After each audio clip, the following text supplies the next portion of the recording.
চুয়াডাঙ্গার জীবননগর উপজেলার কালাগ্রামের গাংপাড়ায় ভৈরব নদীর কচুরিপানার মধ্যে ভাসমান অবস্থায় এক যুবকের মরদেহ উদ্ধার করা হয়েছে।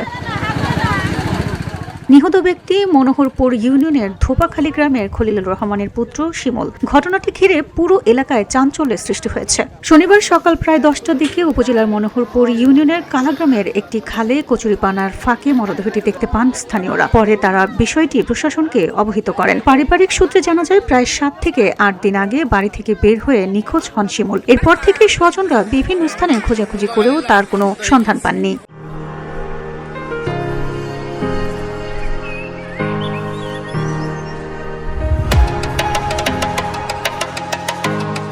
খবর পেয়ে পুলিশ ঘটনাস্থলে পৌঁছে মরদেহ উদ্ধার করে। প্রাথমিকভাবে মৃত্যুর সঠিক কারণ জানা যায়নি। বিষয়টি নিয়ে তদন্ত চলছে বলে জানিয়েছে পুলিশ। জীবননগর থানার অফিসার ইনচার্জ সুলেমান শেখ জানান, সুরত হাল রিপোর্ট প্রস্তুত শেষে ময়নাতদন্তের জন্য মরদেহটি চুয়াডাঙ্গা সদর হাসপাতাল মর্গে পাঠানো হবে। ময়নাতদন্তের রিপোর্ট হাতে পাওয়ার পর মৃত্যুর প্রকৃত কারণ জানা যাবে। এই ঘটনায় পুরো এলাকা জুড়ে শোকের ছায়া নেমে এসেছে। পরিবারের দাবি, শিমুলের মৃত্যু রহস্য উদ্ঘাটন করে দোষীদের দ্রুত শনাক্ত করা হোক। ভিউটি বাংলা নিউজ ডেস্ক।